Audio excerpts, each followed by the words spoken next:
Students आज हम करने जा रहे हैं एक्सरसाइज 1.2।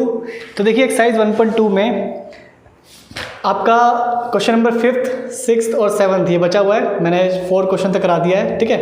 तो क्वेश्चन नंबर 5th करने से पहले हम करने जा रहे हैं एग्जाम्पल 5। एग्जाम्पल 5 में क्या बोला देखिए, consider the number 4n where n is a natural number, ठीक है। n क्या है यहाँ पे, नेचुरल नंबर है। Check whether there is any value of n for which 4n ends with the digit 0। तो हमें क्या बोला है पहले आप समझिए, जो 4n है ना, 4n इसमें आप जो n देख रहे हो विजिबल है ना, ये जो n देख रहे हो ये क्या है, एक नेचुरल नंबर है। और नेचुरल नंबर क्या होता है, जो गिनती होती है हमारी 1, अगर हम 1 से स्टार्ट करें 1 2 3 4 5 6, ठीक है। ये नंबर जो भी हैं आपके चलते जाएंगे ऐसे, ये नंबर जो भी हैं आपके इन सबको हम क्या बोलते हैं, नेचुरल नंबर, प्राकृत संख्या है, ठीक है। तो बोला है कि अगर मैं इनमें से कोई सी भी वैल्यू n की जगह पे पुट करूँ, कोई भी नेचुरल नंबर n की जगह पे पुट करूँ, तो क्या इसको सोल्व करने पर जो n का डिजिट है क्या वो 0 आएगा? तो आंसर है नहीं। क्यों नहीं आएगा? क्योंकि ज़ीरो बनाने के लिए आपको पता होना चाहिए 2 फैक्टर चाहिए होते हैं, 2 और 5। 2 फैक्टर चाहिए होते हैं 2 और 5। क्यों? क्योंकि 2 और 5 से क्या बनता है 0, और n की डिजिट 10 में क्या आता है, 0 आता है, ठीक है। तो 2 और 5 0 बनाने के लिए अगर n की डिजिट 0 बनानी है तो आपको फैक्टर चाहिए होता है 2 और 5, जबकि 4 में 2 और 5 तो है ही नहीं। 4 का फैक्टर क्या होता है 2 × 2, तो 4 में तो सिर्फ 2 आ रहा है ना, 5 तो आ ही नहीं रहा। तो इसलिए हम इसको कैसे प्रेजेंट करेंगे, कैसे इसका आंसर लिखेंगे, तो ये है एग्जाम्पल 5 का आंसर जो मैंने टोटली NCERT बुक से उठाया है। आप देख सकते हैं यहाँ से मैंने लिखा है, ठीक है। तो आप बस क्वेश्चन को समझिए, आपको ऐसे करना है, बड़ा बना के लिख सकते हैं। देखिए क्या लिखा है, if the number 4n for any n were to end with the digit 0, ठीक है। क्या लिखा है, अगर आपको 4n में n का एक नेचुरल नंबर है, ठीक है, अगर आपको चाहिए कि इसका डिजिट 0 आए, n की डिजिट 0 आए, then it would be divisible by 5। तो भाई इसको 5 से भी डिवाइड होना बहुत ज़रूरी है ना, 2 और 5 दोनों से होना बहुत ज़रूरी है। इसमें 2 तो पहले से इंक्लूड है, लेकिन 5 से भी तो डिवाइड होना चाहिए। That is the prime factorization of 4n would contain the prime 5, ठीक है। अगर हम 4 का प्राइम फैक्टर करते हैं, जरा आप देखिए तो क्या आएगा 2 × 2 ठीक है। 5 तो आ ही नहीं रहा, 5 कंटेन होना चाहिए। इसका मतलब दिस इज नॉट पॉसिबल। क्यों? क्योंकि इसका फैक्टर तो सिर्फ 2 आ रहा है ना, 2 की पावर 2, 2 की पावर 2 क्या बोलते हैं 4, और n तो है ही साथ में। तो इसका मतलब n की कोई ऐसी वैल्यू ही नहीं है जो इस वैल्यू को सोल्व करने पर n डिजिट आपको 0 प्रोवाइड करे। अंडरस्टूड? तो सिंपली आपको बना के ऐसे लिखना है कि भाई सिंपल अगर लाइन में बोलूँ तो 4 के फैक्टर में 2 और 2 आते हैं, 5 इंक्लूड नहीं है, जिसकी वजह से n की कोई ऐसी वैल्यू है ही नहीं जो 0 बन जाए, ठीक है। ऐसी अगर बात करूँ आपका क्वेश्चन नंबर 5 बात करूँ तो इसमें लिखा है 6n, ठीक है। तो आपको आंसर ऐसे लिखना है, आप बना के लिख सकते हैं, जो नहीं है कि एज इट इज आप यही लाइन वहाँ पे आंसर करें, आप बना के लिख सकते हैं, ठीक है। तो यहाँ पे क्या लिखा है, ये हमारा क्वेश्चन नंबर 5 और एक्सरसाइज 1.2 क्वेश्चन नंबर 5। जरा देखिए 6n है ना, तो लाइनें तो वैसे ही हैं, ठीक है, आप बना के लिख सकते हैं। लेकिन यहाँ पे देखिए 6n का फैक्टर क्या हो जाएगा, 6n का हो जाएगा 2 × 3, क्योंकि 6 का फैक्टर क्या होता है, 6 का फैक्टर होता है 2 × 6 प्राइम फैक्टर, 3 × 3, तो 6 का होता है 2 × 3 मतलब 3, 2 × 3 आता है, ठीक है। तो यहाँ पे भी ऐसा कोई भी नंबर नहीं है n का जिसमें 6n को अगर हम सॉल्व करें तो उसका n डिजिट 0 आए, क्योंकि 6 में भी 6 के फैक्टर में भी 5 इंक्लूड नहीं है, 2 तो आ रहा है लेकिन 5 नहीं आ रहा है। अंडरस्टूड? तो किसी भी नंबर के डिजिट को 0 एंड में लाने के लिए उसका फैक्टर 2 और 5 होना चाहिए, लेकिन यहाँ पे जो फैक्टर है 2 और 3 है, 5 नहीं आ रहा। ऐसे जो इससे पहले वाला एग्जांपल था उसके फैक्टर में 2 आ रहे थे लेकिन 5 नहीं आ रहा था, ठीक है। तो ऐसे आप करोगे एग्जाम्पल 5 और क्वेश्चन नंबर 5 दोनों को। चलिए अब चलते हैं question number 6। Okay, explain why 7 × 11 × 13 + 13 and 7 × 6 × 5 × 4 × 3 × 2 × 1 + 5 are composite. तो एक्सप्लेन करना है कि ये कंपोजिट क्यों हैं। चलिए क्वेश्चन में लिख दिया है, देखिए जरा। सबसे पहले आपको 2 वर्ड समझने हैं। एक होता है मतलब कंपोजिट नंबर होता क्या है, पहले आप ये समझ लीजिए कंपोजिट क्या होता है, ठीक है, जिसको हम बोलते हैं भाज्य संख्या, ठीक है। तो इसके साथ मैं आपको कंपेयर करना चाहूँगा प्राइम नंबर, जिसको बोलते हैं अभाज्य, ठीक है, भाज्य और अभाज्य। तो देखिए सिंपल अगर बताऊँ, जिसके फैक्टर जिसका एक ही फैक्टर होता है, एक को छोड़कर एक ही फैक्टर होता है, उसको बोलते हैं प्राइम नंबर। जैसे कि 2, 3, 5, एक तो सबका फैक्टर होता है, ठीक है। तो अगर मैं 2 का फैक्टर करूँगा, एक तो 1 आएगा और एक खुद अपना नंबर आएगा। ऐसे 3 का फैक्टर करूँगा तो 1 आएगा और 3 खुद आएगा। ऐसे 5 का करूँगा तो 5 का फैक्टर क्या होगा, 1 × 5। तो ऐसे नंबर्स जिनका फैक्टर 1 या वो खुद होते हैं उनको कहते हैं प्राइम अभाज्य। अब इसका उल्टा, ऐसे नंबर जिनके फैक्टर 1 भी होता है, वो खुद भी होते हैं और कोई दूसरा पहाड़ा भी होता है उसको कहते हैं कंपोजिट। अंडरस्टूड। जैसे कि एग्जांपल लो, हम ले लिया 18 में अगर आप फैक्टर करोगे तो 18 का क्या क्या आ रहा है, देखो ये मीन्स आप ये चेक कर लीजिए किस किस पहाड़े में आ रहा है ये। 1 के पहाड़े में भी आता है, 2 में भी आएगा, ठीक है, 2 के पहाड़े में भी आएगा ये। उसके बाद 3 के पहाड़े में भी आता है, 4 के पहाड़े में नहीं, 5 में नहीं, 6 में आता है, ठीक है। उसके बाद आप 9 में देखोगे, उसके बाद आप 18 में भी देखोगे, तो आपको क्या दिख रहा है, एक तो फैक्टर है, ये खुद भी फैक्टर है, 1 और 18 के बाद भी कई सारे पहाड़ों में भी ये आ रहा है। तो ऐसे नंबर्स जो खुद के पहाड़े में आते हैं या तो 1 के पहाड़े में आते हैं उनको कहते हैं प्राइम। और ऐसे नंबर्स जो खुद के पहाड़े में भी आते हैं, 1 के पहाड़े में भी आते हैं, लेकिन वो दूसरे के पहाड़े में भी आते हैं, ठीक है, दूसरे के टेबल में भी आते हैं, उसको हम क्या बोलते हैं, भाज्य संख्या, कंपोजिट नंबर्स। तो चेक करते हैं अगर इनके फैक्टर 1 वाला होगा, ठीक है, 1 तो सब कुछ होता है, 1 होगा या बाकी दूसरे टेबल्स भी होंगे तो ये क्या होंगे, कंपोजिट। चलिए कैसे करेंगे, देखिए 13 है ना, 13 कॉमन निकाल लीजिए। पहले आप देखिए ये पूरा एक क्या है, 1 नंबर है और ये पूरा क्या है, 1 नंबर है। तो जब कॉमन निकालना होता है, जैसे मैंने बोला ये 2 × 13 और ये 13, मैंने बोला कॉमन निकालो। कॉमन मतलब जो इसके पास है और जो इसके पास है वो निकाल लो बाहर। तो दोनों के पास 13 है, 13 बाहर आ जाएगा, यहाँ बच जाएगा 2 और 13 बाहर आ जाएगा तो यहाँ बच जाएगा 1। तो ऐसे यहाँ पे 13 बाहर आ जाएगा तो यहाँ बच जाएगा 7 × 11 और जब 13 बाहर आ गया तो यहाँ कितना बचेगा 1, 13 एकम 13। 7 को 11 से मल्टीप्लाई करोगे 77, 77 में 1 जोड़ोगे 78। और 78 को भी जब तुम ब्रेक करोगे ना तो कैसे ब्रेक करोगे, पहले 78 का आप क्या कर लो, फैक्टर कर लो, आपको समझ में आ जाएगा।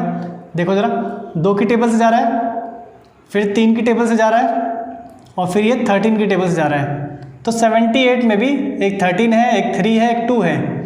मीन्स आपको दिख रहा है इस पूरे को जब मैं सॉल्व कर रहा हूँ तो इसके फैक्टर कौन कौन से आ रहे हैं, मीन्स ये किस किस टेबल में आ रहा है। एक तो ये 13 की टेबल में आ रहा है, एक ये 3 की टेबल में आ रहा है, एक ये 2 की टेबल में आ रहा है। और मैंने अभी आपको बताया जब कोई ऐसा नंबर अपने टेबल में आए, 1 के टेबल में आए और बाकी दूसरे टेबल में भी आए तो उसको बोलते हैं कंपोजिट। तो यहाँ पे देखो ये 13 में भी आ रहा है, कितने टेबल्स हो गए, ये 13 हो गया, 3 हो गया, 2 हो गया, ठीक है। तो ये कई सारे टेबल्स के अंदर आ रहा है, ये जो नंबर है कई सारे टेबल्स के अंदर आ रहा है, मीन्स ये क्या है, कंपोजिट नंबर है।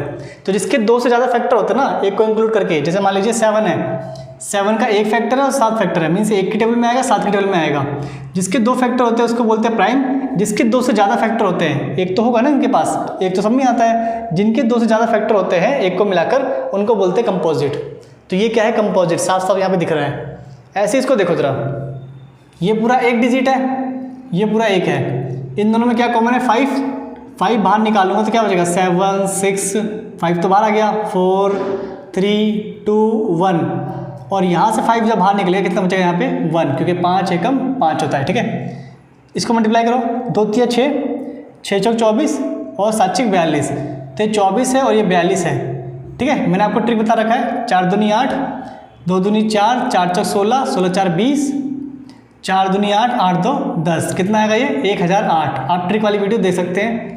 और ये कितना है 1, 1008 को जब मैं 1 ऐड करूँगा, 1008 में जब 1 ऐड करूँगा मैं तो कितना बन जाएगा 1009, ठीक है, 1009 और यहाँ पे क्या है 5, ठीक है। तो आप देख सकते हैं कि वो जो नंबर है हमारा उसके कितने फैक्टर आ रहे हैं, उसके 2 से ज़्यादा आ रहे हैं। कैसे 2 से ज़्यादा आ रहे हैं, इससे फैक्टर कौन कौन से, एक 5 हो गया, एक 1009 हो गया, 1 भी तो होगा, सब 1 में आते हैं। तो 2 से ज़्यादा पहाड़ों में ही आ रहा है, इसका मतलब इसके क्या है 2 से ज़्यादा फैक्टर है, तो ये भी क्या है कंपोजिट। तो आप क्या लिखोगे, बहुत पहले तो कंपोजिट होता क्या है, composite numbers are those who have more than 2 factors including 1 को मिलाकर जिसके पास 2 से ज़्यादा फैक्टर होते हैं उसको क्या बोलते हैं? कंपोजिट। ठीक है, और यहाँ हम क्या देख सकते हैं? इनके 2 ज़्यादा फैक्टर हैं।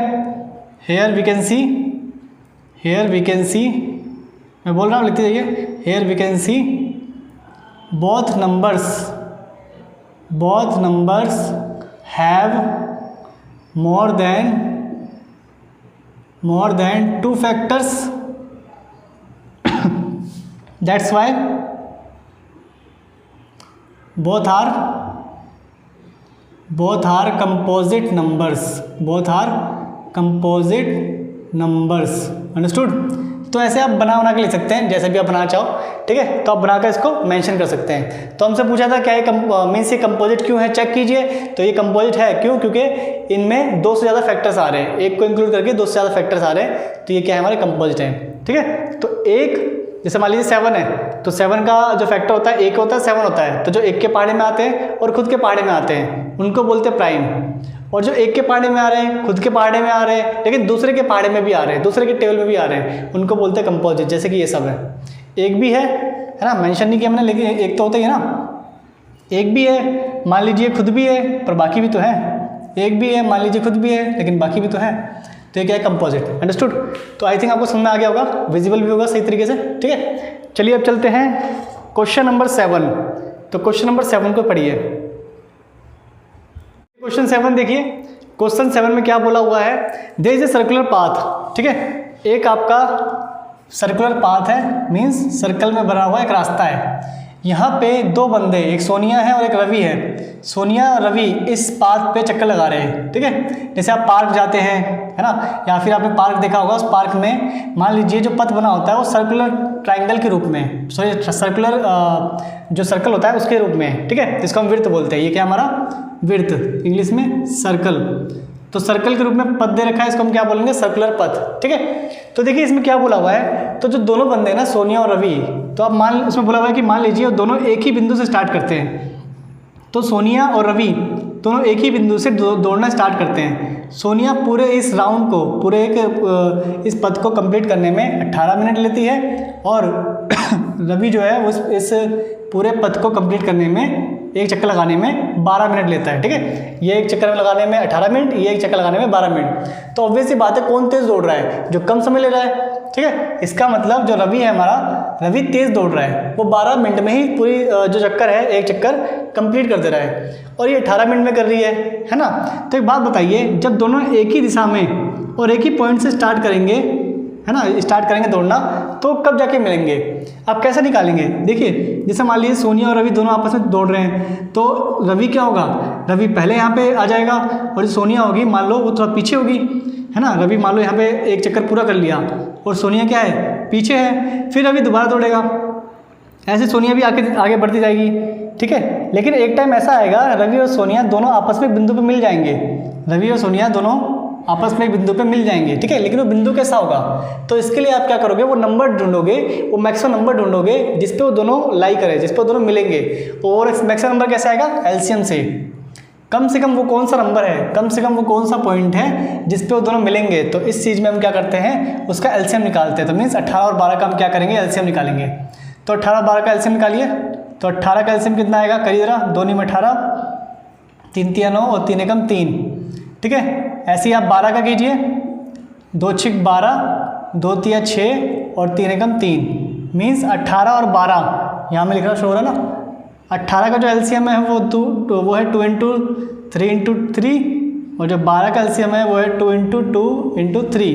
तो एलसीएम जब निकालोगे, एलसीएम क्या आएगा आपका? मैंने आपको क्या बताया था, आप नंबर देखिए कि मैक्सिमम कहाँ है। 3 यहाँ 2 बार है, 3 यहाँ 1 बार है, तो 3 आप लोगे 2 बार, 2 यहाँ पे 1 बार है, 2 यहाँ पे 2 बार है, तो 2 आप लिखोगे 2 बार। ठीक है, जो नंबर जहाँ पे ज़्यादा बार होता है उसको लिया करो। तो एलसीएम कितना हो गया? 3 × 3 = 9, 9 × 18, 18 × 36, मीन्स वो 36 मिनट पे जाके मिलेंगे। अंडरस्टूड? वो क्या होंगे? सोनिया और रवि 36 मिनट ऐसे चलते चलते 36 मिनट के बाद वो आपस में मिलेंगे। ठीक है, तो जैसे मान लीजिए 36 मिनट कब होगा? रवि 12 मिनट चक्कर लगाता है, तो एक चक्कर 12 मिनट, फिर दूसरा चक्कर 24 मिनट, फिर तीसरा चक्कर जब लगाएगा वो तो कितना आ जाएगा 36 मिनट, मतलब तीसरे चक्कर पे वो अपने ओरिजिनल पॉइंट पे आ जाएगा। सोनिया एक चक्कर 18 मिनट, दूसरा चक्कर 36 मिनट। तो जब तक सोनिया दूसरे चक्कर पर यहाँ पहुँचेगी रवि 3 चक्कर लगा चुका होगा, तो जहाँ से उन्होंने स्टार्ट किया था वहीं पे वो आपस में मिलेंगे, ठीक है, तो उसी पॉइंट पे वो मिलेंगे। तो इस क्वेश्चन को हम ऐसे करेंगे, समझ आया? तो अब आपका 1.2 कंप्लीट हो गया है। अब चलते हैं 1.3। 1.3 स्टार्ट करने से पहले हम देखेंगे एग्जाम्पल 1.3, मतलब सॉरी थ्योरम 1.3 हम स्टार्ट कर रहे हैं यहाँ पे। करते हैं, अब हम आ चुके हैं थ्योरम 1.3 पे, ठीक है। हमारा जो 1.2 एक्सरसाइज है ये पूरा कंप्लीट हो गया है। तो आप इसको ढंग से करना, कुछ नहीं आता है तो कमेंट करना। नेक्स्ट देखिए थ्योरम 1.3 क्या लिखा है, let P be a prime number. P क्या है, प्राइम नंबर है, ठीक है। तो थ्योरम 1.3 कर रहे हैं हम, थ्योरम 1.3। और क्या बोला हुआ है मैं आपको समझाऊंगा सिर्फ से। लेट P क्या है हमारा एक प्राइम नंबर। प्राइम नंबर अभी मैंने आपको समझाया प्राइम नंबर क्या होता है, जो एक ही टेबल में आता है और अपने टेबल में आता है, ठीक है। If P divides A square, if P divides A square, ठीक है, ए स्क्वायर को P डिवाइड कर रहा है, देन P डिवाइड्स ए आल्सो, देन P डिवाइड्स ए आल्सो, मतलब ए को भी P डिवाइड करेगा, ऐसे थ्योरम बोल रहा है। Where a is a positive integer, where a is a positive integer, positive integer. देखिए इसमें दो वर्ड आ चुके हैं, एक तो प्राइम नंबर और एक पॉजिटिव इंटीजर, जिसको हम कहते हैं धनात्मक पूर्णांक और ये अभाज्य संख्या, ठीक है। प्राइम नंबर क्या होता है, जैसे 2, 5, 7, 11 जो अपनी टेबल में आते हैं और एक ही टेबल में आते हैं। और पॉजिटिव इंटीजर्स क्या होता है, जब आप नंबर लाइन बनाते हो, संख्या रेखा बनाते हो, तो जितने भी ये पॉजिटिव नंबर्स हैं, प्लस वाले नंबर्स होते हैं, इनको हम क्या बोलते हैं, पॉजिटिव इंटीजर्स, ठीक है। अंडरस्टूड, दोनों नंबर समझ में आ गया। अब देखिए तो क्वेश्चन क्या है कि अगर P एक प्राइम नंबर है और ये क्या है, इंटीजर है, तो ए स्क्वायर को अगर P डिवाइड कर रहा है तो ए को भी P डिवाइड करेगा, ये क्वेश्चन है। मैं एग्जांपल के थ्रू आपको समझाता हूँ। देखिए तो P एक प्राइम नंबर है, मान लीजिए मैं 2 ले लिया, एक पॉजिटिव इंटीजर है, मान लीजिए मैंने 4 ले लिया, ऐसा नंबर लेना है जो इसको डिवाइड करे, ठीक है। तो 4 का देखिए ए मैंने क्या लिया है, ए 4 लिया है, P मैंने 2 लिया है। तो ये क्या बोल रहा है, अगर ए स्क्वायर को P डिवाइड करता है, चेक करिए ए स्क्वायर को P डिवाइड कर रहा है कि नहीं। तो 4 है ना, 4 का स्क्वायर कितना होता है 16, और P कितना है 2। तो कंडीशन क्या होनी चाहिए, ए स्क्वायर को P डिवाइड करना चाहिए। तो हाँ ए स्क्वायर को P डिवाइड कर रहा है, ऐसा हमने नंबर लिया है कि ए स्क्वायर को P डिवाइड कर रहा है, ठीक है। फिर बोल रहा है अगर ऐसा कंडीशन है तो ए को भी P डिवाइड करेगा। आप चेक करते हैं, देखो ए क्या, ए स्क्वायर क्या है हमारा, ए स्क्वायर आ रहा है हमारा 4 का स्क्वायर 16 को P डिवाइड कर रहा है, ठीक है, ए स्क्वायर को P डिवाइड कर रहा है, तो क्या ए को भी P डिवाइड करेगा, चेक कर लो। ए कितना है, ए है हमारा 4 और P कितना है 2, क्या डिवाइड कर रहा है, हाँ। मीन्स सिंपल बोला हुआ है, अगर कोई पॉजिटिव इंटीजर है, ठीक है, उसका स्क्वायर करने पर प्राइम नंबर उसको अगर डिवाइड कर रहा है तो उसका सिंपल जो नंबर है ना वो भी P से डिवाइड होगा। अगर उसका स्क्वायर वाली फॉर्म P से डिवाइड हो रही है, प्राइम नंबर से डिवाइड हो रही है, तो सिंपल फॉर्म भी P से डिवाइड होगा, ठीक है, प्राइम नंबर डिवाइड होगा। एक एग्जांपल देता हूँ, जैसे मान लीजिए प्राइम नंबर 7 ले लिया और पॉजिटिव इंटीजर मैंने 14 ले लिया, ठीक है। 14 का स्क्वायर करूँगा 196, क्या 196 7 से डिवाइड होता है, 7 दूनी 14, 5 इसको दिया, 7 56, हाँ डिवाइड होता है। तो ये तो 14 का स्क्वायर है ना, ठीक है। ए कितना लिया हमने 14, तो क्या ए को डिवाइड करेगा, हाँ भाई ए को भी डिवाइड करेगा, ऑब्वियस सी बात है, ठीक है। तो इसी के बेस पे हम करने जा रहे हैं थ्योरम 1.4, √2 इज, ये रहा √2 इज इरेशनल, ये वाला, ठीक है। थ्योरम 1.2 करने जा रहे हैं, अंडरस्टूड। तो देखिए क्या लिखा हुआ है, थ्योरम 1.4 में लिखा हुआ है √2 इज इरेशनल, और ये क्वेश्चन आते हैं, ध्यान देना। √2 एक अपरिमेय संख्या है, ये हमें प्रूव करना है, ठीक है। तो देखिए थ्योरम 1.4, अब देखिए मैं आपको दो चीज़ बताता हूँ। आपको पता है अगर रैशनल और इरेशनल की बात करा जाए, मीन्स अगर फ्रैक्शन की बात की जाए, तो जो रैशनल होता है उसको हम फ्रैक्शन दिखा सकते हैं, लेकिन जो इरेशनल होते हैं अपरिमेय होते हैं उसको हम फ्रैक्शन नहीं दिखा सकते, क्योंकि टर्मिनेट ही नहीं होते, वो चलते जाते हैं बस, ठीक है। तो यहाँ पे देखिए अगर मुझे दिखाना है √2 इज इरेशनल, तो सबसे पहले हमें मानना पड़ेगा let √2 is a rational number, ठीक है। √2 इज अ रैशनल नंबर, ऐसा क्यों किया हमने, देखिए मुझे इरेशनल प्रूव करना है, तो अगर मैं रैशनल प्रूव नहीं कर पाया तो ऑब्वियस सी बात है वो क्या होगा, इरेशनल, है ना, दो ही तो होते हैं, रैशनल या इरेशनल। तो अगर रैशनल नहीं हो पाया तो वो क्या बनेगा, इरेशनल। ठीक है, तो ये वही चीज़ है कि अगर मैं रैशनल प्रूव कर रहा हूँ, इसको मैं रैशनल मान के चलूँ और रैशनल प्रूव करते करते मैं गलत अगर हो जाऊँ, मैं अगर रैशनल प्रूव नहीं कर पाया तो ऑब्वियस सी बात है वो क्या प्रूफ हो जाएगा, इरेशनल प्रूफ हो जाएगा। तो अगर √2 में रैशनल नंबर मान रहा हूँ, परिमेय संख्या मान रहा हूँ, तो परिमेय संख्या क्या होता है, परिमेय संख्या हमेशा फ्रैक्शन में दिखाते हैं हम। ठीक है, तो लेट्स से हमने इसको बोल दिया p/q, हम इसको p/q के रूप में दिखा दिए। ठीक है, जहाँ पर जो q है वो 0 नहीं होना चाहिए। ठीक है, यही फॉर्म होता है ना, यही शो करने का रैशनल नंबर इसी में होते हैं, बट्टे में होते हैं, जिसमें q क्या होता है हमारा 0 नहीं होता। लेकिन आप एक बात और ध्यान रखना, जैसे मान लीजिए 4/6 है, ये क्या रैशनल है, लेकिन जब भी हम रैशनल को लिखते हैं तो पूरा उसको सोल्व करके लिखते हैं, काट पीट के लिखते हैं। ठीक है, तो यहाँ पे जो p और q होगा ना, ये कोप्राइम भी होंगे। हेयर, या यहाँ पे ऐसे लिख दीजिए where p and q are coprime, तो इसको हम कोप्राइम भी कहेंगे, सह अभाज्य। अब ये क्या होता है सह अभाज्य कोप्राइम? कोप्राइम होता है जैसे मान लीजिए मैंने बोला 9 और 8, 9 का फैक्टर करोगे तो 3 × 3, 8 का फैक्टर करोगे 2 × 2, मीन्स ऐसे नंबर जिनके फैक्टर आपस में एक दूसरे में मैच नहीं होते। ठीक है, एक तो सब में आता है, एक की तो बात ही अलग है। जैसे 9 और 8 है, तो 9 और 8 इनके जो फैक्टर है आपस में मिक्स नहीं होते, मीन्स इसका फैक्टर 3 है, इसका फैक्टर 2 है, 2 इसमें नहीं आ रहा, 3 इसमें नहीं आ रहा, ऐसे नंबर को बोलते हैं हम कोप्राइम। ठीक है जैसे 12 और 5, 5 का फैक्टर होता है ओनली 1 × 5, 12 का होता है 2 × 2 × 3, तो आपको इसमें 2 नहीं दिखेगा, ना 3 दिखेगा, और ना ही आपको इसमें 5 दिखेगा। तो ऐसे नंबर्स जिनके फैक्टर आपस में एक दूसरे से मैच नहीं होते, उनको हम क्या बोलते हैं, कोप्राइम नंबर।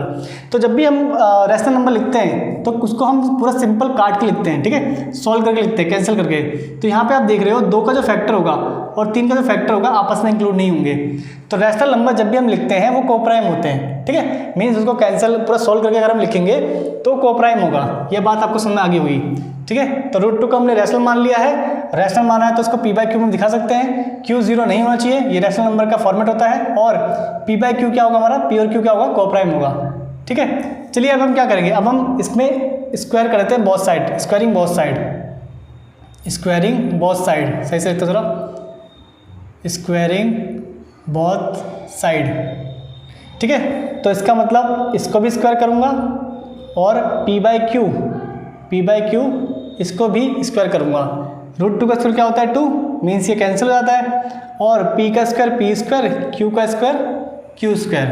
ठीक है, जब देखिए यहाँ पे अब क्या होगा, अब यहाँ पे मैं क्या कर रहा हूँ, इसको इस तरफ ले जा रहा हूँ, q स्क्वायर क्रॉस मल्टीप्लाई जानते हो ना, ऐसे करके, तो q स्क्वायर को मैं यहाँ ले जाऊँगा तो क्या आ जाएगा हमारा 2q स्क्वायर, और जब 1 को ले जाऊँगा तो ये जाएगा p स्क्वायर। ये जो 2 है ये मल्टीप्लाई में है, ये जब इस तरफ आएगा क्या बन जाएगा, डिवाइड। ठीक है, 2 क्या है, एक प्राइम नंबर, और थ्योरम 1.3 क्या बोलता है, जब किसी p मतलब कोई इंटीजर, रैशनल नंबर में क्या होता है, ऊपर भी इंटीजर होता है नीचे भी इंटीजर होता है। ठीक है, तो p यहाँ पे इंटीजर है कोई, क्योंकि वो रैशनल नंबर का पार्ट है, और 2 क्या है, प्राइम नंबर। तो थ्योरम 1.3 क्या बोलता है, जब कोई इंटीजर का स्क्वायर कोई प्राइम नंबर से डिवाइड हो रहा है, इसका मतलब वो नंबर भी, वो p भी क्या होगा, 2 से डिवाइड होगा। ठीक है, तो मैं वही यहाँ पे लिखने जा रहा हूँ, therefore 2 divides p स्क्वायर, है ना, then 2 also divide, 2 will also divide p। ठीक है यहाँ पे आप मेंशन कर दो थ्योरम का नाम, therefore अकॉर्डिंग टू थ्योरम 1.3। ठीक है, थ्योरम 1.3 के अनुसार क्या कहा जाता है कि अगर कोई इंटीजर का स्क्वायर कोई प्राइम नंबर से डिवाइड हो रहा है तो वो इंटीजर भी उस प्राइम नंबर से डिवाइड होगा। ठीक है, तो यहाँ पे हम समझ गए हैं कि p 2 से डिवाइड हो रहा है, तो ज़रूर जो p है वो 2 का क्या होगा, मल्टीपल, है ना, ऑब्वियस सी बात है। p 2 से डिवाइड कब होगा, जब p का मान 2 हो, 4 हो, 6 हो, है ना, कोई 2 का मल्टीपल हो। तो इसका मतलब हम यहाँ कह देंगे, so p is a multiple of 2, तो p को हम लिख देंगे 2 आर ले लीजिए, चल ठीक है। तो कोई भी अल्फाबेट मान सकते हैं, पी को हमने 2 आर मान लिया। अब पी जब 2 आर है तो यहाँ पे आप पी की वैल्यू क्या पुट करोगे, 2 आर पुट करोगे। मान लो इक्वेशन 1 है तो putting value of P in equation 1। तो इक्वेशन 1 क्या था, क्यू स्क्वायर बराबर में पी स्क्वायर बट्टे में 2, और यहाँ पी की वैल्यू क्या रखोगे 2r। अब 2r का जब आप स्क्वायर करोगे, स्क्वायर तो लगा हुआ है ना ऊपर, जब आप 2r का स्क्वायर करोगे तो कितना देगा 4r स्क्वायर। यहाँ पे आप कोई सा भी अल्फ़ाबेट मान सकते हो। नीचे कितना है 2, अब ये कैंसिल करोगे 2 दूनी 4, तो यहाँ पे क्या है, ये है क्यू स्क्वायर और ये है 2r स्क्वायर, 2r स्क्वायर, ठीक है, अंडरस्टूड। तो आप क्या देख रहे हो, ये 2 मल्टीप्लाई में इधर क्या हो जाएगा डिवाइड, फिर यही लाइन लिखोगे अकॉर्डिंग टू थ्योरम 1.3 क्यू जो 2 है 2 डिवाइड कर रहा है क्यू स्क्वायर को, इसका मतलब 2 क्यू को भी डिवाइड करेगा, ठीक है। तो ये जो लाइन है मैं इसको यहाँ शो कर देता हूँ। देयरफॉर सेम ही according to theorem 1.3 2 divides q square then 2 also divides q, ठीक है। तो क्यू को भी 2 डिवाइड कर रहा है। अब जरा आप लॉजिक को समझिए, पी को भी 2 डिवाइड कर रहा है, क्यू को भी 2 डिवाइड कर रहा है, इसका मतलब पी भी 2 का मल्टीपल है, 2 4 6 कुछ भी हो सकता है, और क्यू भी 2 का मल्टीपल है, कुछ भी हो सकता है, 2 4 6 कुछ भी हो सकता है। जबकि मैंने ऊपर एज्यूम क्या किया है कि भाई तो कोप्राइम है, इसके कोई फैक्टर मैच नहीं करेंगे, लेकिन यहाँ तो मैच कर गए, इसमें भी 2 का पहाड़ा आ रहा है, इसमें भी 2 का पहाड़ा आ रहा है। इसका मतलब जो भी मैं एजम्पशन लेके चल रहा हूँ वो पूरा का पूरा गलत है, उसमें कुछ ना कुछ गलती है, ठीक है। जब एजम्पशन ही गलत कर रखा है मैंने, इसका मतलब रैशनल नहीं, क्या हुआ फिर वो रैशनल होगा, ठीक है, अंडरस्टूड। तो यहाँ पर अब आपको लाइन लिखनी है, क्या यहाँ आप लाइन लिखोगे here both P and Q have at least 2 as a common factor,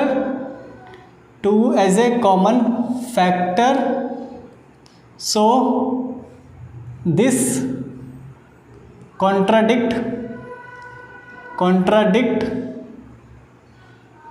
our assumption, हमारा जो assumption है उसको ये गलत साबित कर रहा है, ठीक है। therefore root 2 is a irrational number, root 2 is a अपरिमेय संख्या, मतलब root 2 एक अपरिमेय संख्या है, irrational number, ठीक है। थोड़ा आपको इस फॉर्मेट में लिखना होगा। ये जो लाइन है ना, आपको इतना सोचना नहीं है, आप बना के लाइन लिख सकते हैं, ठीक है। ये सारी लाइन आपको यहाँ मिल जाएगी, इसमें कोई दिक्कत नहीं है।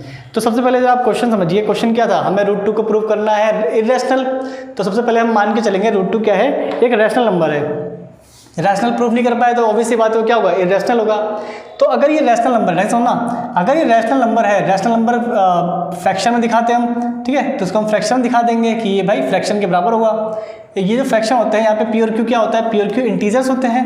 यहाँ लिख सकते हैं p and q are some integers, क्योंकि इंटीजर्स ही होता है हमारा पी और क्यू, जो कि रैशनल नंबर में आता है हमारा, ठीक है। लेकिन जब भी हम फ्रैक्शन को लिखते हैं तो सोल्व करके लिखते हैं, तो पी और क्यू क्या होंगे, हमारे कोप्राइम भी होंगे। हम मान के चल रहे हैं कि इनमें कोई फैक्टर कॉमन नहीं है। तो जब हमने स्क्वायर किया, स्क्वायर करने पे हमने देखा कि जो पी स्क्वायर है उसको 2 डिवाइड कर रहा है, पी स्क्वायर को 2 डिवाइड कर रहा है। इसका मतलब थ्योरम 1.3 के हिसाब से पी को भी 2 डिवाइड करेगा। जब पी को 2 डिवाइड कर रहा है, इसका मतलब पी क्या है, पी 2 के टेबल में आ रहा है ना, पी में 2 का टेबल आ रहा है, 2 का फैक्टर आ रहा है। ऐसे ही हमने क्या करा, पी की वैल्यू 2 के फैक्टर के रूप में रख दी हमने, 2 का मल्टीपल है ना पी, तो 2r मान लिया, 2c मान लिया, कुछ भी मान लो, तो 2r मान लिया हमने। और जब p की वैल्यू 2r हमने रखा तो इसका स्क्वायर करेंगे, इतना आएगा 4r स्क्वायर, 2 का स्क्वायर 4, r का स्क्वायर r स्क्वायर, ठीक है। तो 4r स्क्वायर और 2 से कैंसिल होकर क्या बन जाएगा 2r स्क्वायर।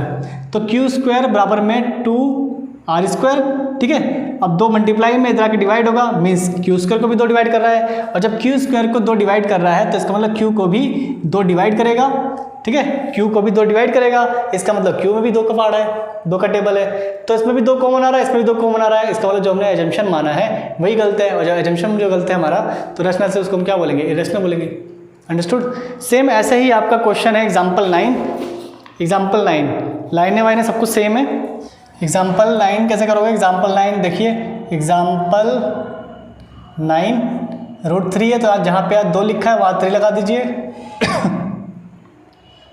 यहाँ पे भी 3 आ जाएगा, इधर भी 3, सेम यहाँ पे भी 3, कंसेप्ट बिल्कुल सेम है, कुछ भी नहीं करना आपको, ठीक है। सेम ऐसे ही इस क्वेश्चन को करना है, मैं इसको भी करके दिखाता हूँ, ठीक है। यहाँ पे आप 3 का फैक्टर लिखोगे, ये 3 से डिविजिबल होगा। ऐसे यहाँ पे भी अब 3 है तो 3 का स्क्वायर कितना है, यहाँ 9 आ जाएगा, ठीक है। और 9 को जब 3 से डिवाइड करोगे तो ये हमारा हो जाएगा 3, यहाँ पे भी 3, फिर यहाँ पे भी हमारा 3 आ जाएगा, ओके।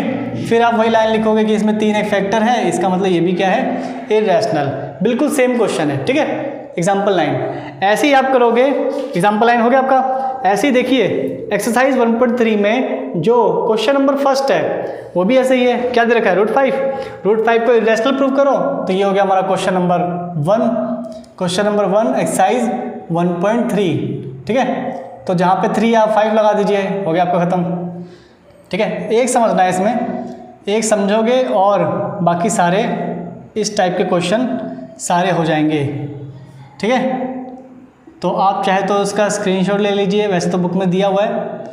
और अगर ये क्वेश्चन समझ में नहीं आता है तो कमेंट करके ज़रूर पूछना, दोबारा मैं आपको बता दूंगा, ठीक है। कितना जाएगा, 25, 5 से काटोगे 5 आएगा, ठीक है। जहाँ जहाँ आपका 3 है वहाँ वहाँ आप इसको बस 5 कर दीजिए। ये हो गया आपका 1.3 का फर्स्ट कंप्लीट, अंडरस्टूड। तो सब ऐसी क्वेश्चन है, इसमें कुछ आपको हार्ड एंड फास्ट कुछ इसमें टफ सा नहीं है, आप बहुत ही ईजिली इसको कर सकते हैं, ठीक है। चलिए अब चलते हैं एग्जाम्पल 10 पे। चलिए देखिए एग्जाम्पल 10 में क्या दिया हुआ है। इन क्वेश्चन में ज़्यादा दिमाग नहीं लगाना है, इसमें बस ऐसे ही करना है, ठीक है, फॉरवर्ड में। तो इसमें आप सोचो कि मैं बहुत जल्दी करा रहा हूँ, ऑब्वियस में ये है ही जल्दी, ठीक है। इसमें कुछ भी ऐसा कुछ खास नहीं है, जैसा √2 था वैसे √3 वैसे ही √5, ठीक है। चलिए देखते हैं। तो अब हम करने जा रहे हैं एग्जाम्पल 10। एग्जाम्पल 10 में क्या बोला है, 5 - √3 इज इर्रेशनल, प्रूव करो। तो 5 - √3 को हमें इर्रेशनल प्रूव करना है, तो वही सेम 5 - √3 को हम रैशनल मान लेंगे। ये क्या है हमारा एग्जाम्पल 10, ठीक है। अब जैसे एग्जाम्पल 10 है वैसे ही और भी सेम क्वेश्चन होंगे, वैसी वैल्यू बदलेगी। तो यहाँ पे देखिए पहले मैं इसको रैशनल मानूंगा, वैसे ही ये रैशनल है तो p/q के फॉर्म में लिख सकता हूँ। p/q क्या है यहाँ पे, p और q इंटीजर्स है, q 0 नहीं होगा, p और q को प्राइम है, सेम सब कुछ वैसा। अब एक बात बताइए, इसको जब मैं सॉल्व करूँगा, ये माइनस का √3 है, जब इस तरफ जाएगा क्या बन जाएगा, प्लस का √3। 5 यहाँ पे पहले से ही है, और जब p/q है प्लस में, जब ये इस तरफ आएगा तो ये क्या बन जाएगा, माइनस में p/q। सिंपल है, माइनस की चीज़ जब इस तरफ जाती है तो प्लस बन जाता है, और जब प्लस की चीज़ें जब इस तरफ आएगा तो क्या बन जाता है, माइनस। तो आप देख सकते हैं p/q क्या है, इंटीजर। मान लीजिए 5 माइनस p का मान मैंने 2 रख दिया, q का मान मैंने 3 रख दिया, इंटीजर है ना, कोई सा इंटीजर ले लो। जब आप इसको सॉल्व करोगे 3 × 5 = 15, 15 में से 2 गया 13/3। जब आप इसको सॉल्व करोगे तो क्या आएगा, एक रैशनल नंबर आएगा, ठीक है। Means 5 - p/q is a rational number. मैं यहाँ पे लिखता हूँ, एक बार देखो, यहाँ पे here we know a means p and q are integers, है ना। p और q क्या है, इंटीजर्स हैं, पूर्णांक है। सो 5 माइनस में p/q is a rational number.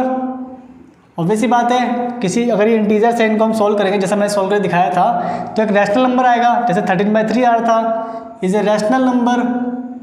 तो एक बार समझिए, ये रैशनल नंबर है, बराबर में √3। और मैंने अभी आपको करके दिखाया था √3 क्या होता है, √3, √2, √5 ये सब क्या होता है, इर्रेशनल। ये है इर्रेशनल, ठीक है, और ये पूरा है रैशनल। क्या रैशनल के बराबर में इर्रेशनल आ सकता है, नहीं। इसका मतलब दोबारा हमारे जो यहाँ पे एजम्पशन है वो गलत हो रहा है, कहीं ना कहीं गलती हो रही है, कॉन्ट्राडिक्ट हो रहा है। तो आप ये लिखोगे, but √3 is an irrational number, अपरिमेय संख्या, इर्रेशनल नंबर, ठीक है। सो देयरफॉर वही सेम लाइन लिखोगे, देयरफॉर दिस कॉन्ट्राडिक्ट आवर, या फिर कह दीजिए the fact that 5 - √3 is rational, ठीक है। तो ये क्या कर रहा है, जो हमने फैक्ट माना है कि ये रैशनल नंबर है, इससे कॉन्ट्राडिक्ट कर रहा है। मीन्स ये यहाँ पे विरोधाभास प्राप्त हो रहा है, और जब विरोधाभास प्राप्त हो रहा है तो हम क्या बोलेंगे, hence 5 - √3 is an irrational number, ठीक है। इरेशनल ये क्या है, ये वोवल है इसलिए यहाँ पे एन लगाएंगे, और जो रैशनल है हमारा इसमें ये वोवल नहीं होता, इसमें यहाँ पे ए लगाएंगे, इस चीज़ का ध्यान रखना, ठीक है। तो ऐसे ही आपको सारे क्वेश्चन करने हैं। एग्जाम्पल 10 मैंने आप करके दिखा दिया, ऐसे ही आप एग्जाम्पल 11 भी करेंगे। एग्जाम्पल 11, पर एग्जाम्पल 11 से पहले मैं आपको जरा ये दिखा दूँ। देखिए क्वेश्चन नंबर 2, 3 प्लस में 2 रूट 5, और ये देखिए 6 प्लस में रूट 2। तो पहले मैं कर रहा हूँ क्वेश्चन नंबर 2, बिल्कुल ही सेम है। क्वेश्चन नंबर 2 यहाँ पे मैं करके दिखाता हूँ आपको।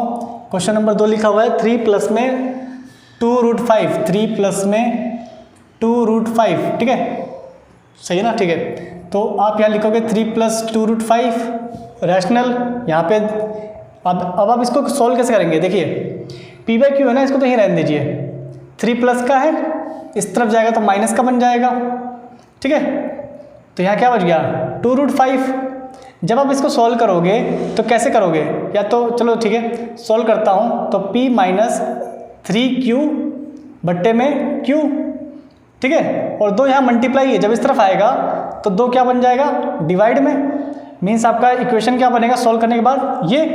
और सेम वही चीज़ p और q क्या इंटीजर, मैं आपको वैल्यू रख के दिखाता हूँ। देखिए मान लो ये 2 मान लिया, ये 3 मान लिया, q कितना माना है 3, तो 2 माइनस 3 3 9, और ये 2 3 6, आंसर कितना आएगा -7/6। ये अभी भी क्या है रैशनल ही तो है, मीन्स ये पोर्शन क्या है हमारा रैशनल। तो यहाँ आप क्या लिखोगे p माइनस 3q अपॉन में 2q, p minus 3q upon में 2q, ये रैशनल है।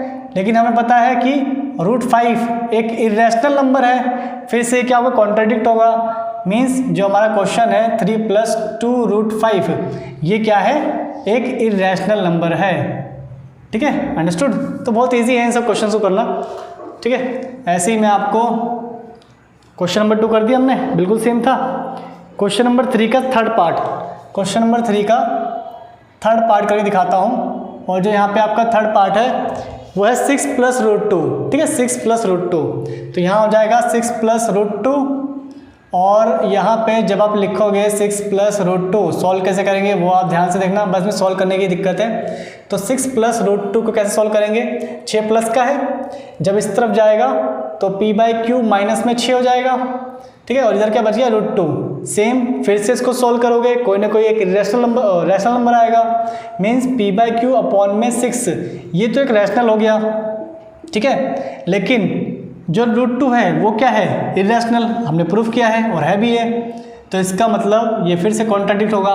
और जो हमारा 6 प्लस रूट 2 जो कि हमने रैशनल माना है वो क्या बन जाएगा 6 प्लस रूट 2 इरेशनल है। क्यों, क्योंकि वो हमारा जो एजम्पशन है वो गलत से यहाँ पे आ रहा है, एजम्पशन ही हमारी गलत है, एजम्पशन गलत है, इसलिए हम इसको क्या बोलेंगे कि ये क्या है हमारा इरेशनल नंबर है, ठीक है। तो चलिए अब करते हैं एग्जाम्पल 11, सब ऐसे ही हैं, इसको आप फटाफट कर सकते हैं, इसमें कुछ बड़ी बात नहीं है।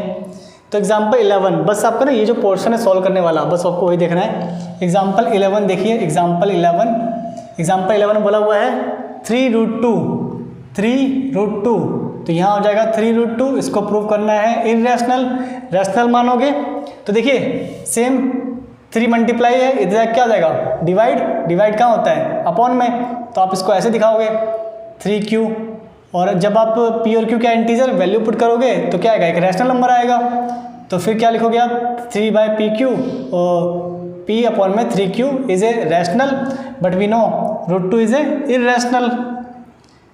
तो यहाँ पे जो हमारा क्वेश्चन था 3 प्लस में रूट 2, ये जो हमने रैशनल माना है उसके लिए कॉन्ट्राडिक्ट कर रहा है, विरोधाभास प्राप्त हो रहा है, तो हम क्या बोलेंगे 3 root 2 is an irrational number. ऐसे ही आप करोगे। अब आपके 2 क्वेश्चन बच गए हैं, थर्ड का फर्स्ट एक्सरसाइज 1.3 में थर्ड का फर्स्ट और थर्ड का सेकंड। थर्ड का फर्स्ट है 1/√2, तो अब की बार क्या है 1/√2। जब आप इसको सॉल्व करोगे ध्यान से देखना, 1/√2 क्रॉस मल्टीप्लाई करोगे तो p को q को 1 से करोगे q1 q, p को जब इससे करोगे तो ये जाएगा √2p, ठीक है।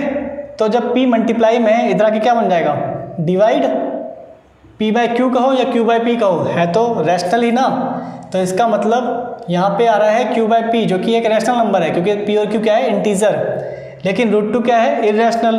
फिर से वही बात कि जो हमारा 1/√2 है ये यहाँ पे कॉन्ट्रडिक्ट हो रहा है और 1/√2 एक इरेशनल नंबर है। ठीक है, तो बहुत ही जल्दी कर सकते हो इसे।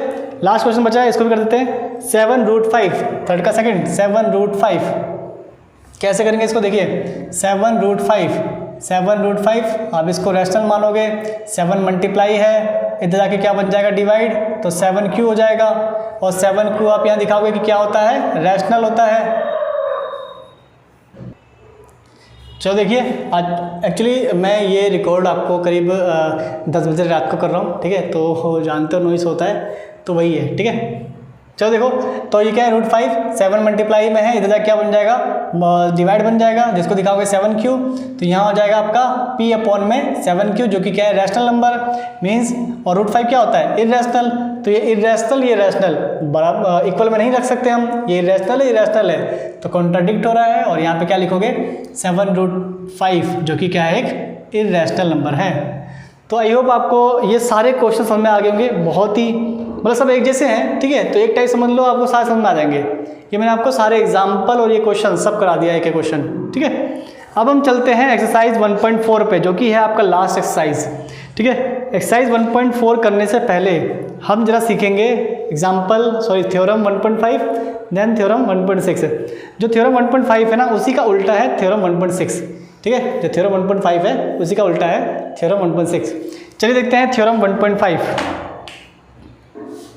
चलिए थ्योरम 1.5 देखते हैं। थ्योरम 1.5 कहता है let x be a rational number, x को हम क्या मान रहे हैं rational number, whose decimal expansion terminate then x can be express in the form of p/q where p and q are coprime and prime factorization of q is of the form 2n 5m where nm are non negative integers, non negative means positive integers. ठीक है, means यहाँ पे क्या बोला हुआ है आपको देखिए।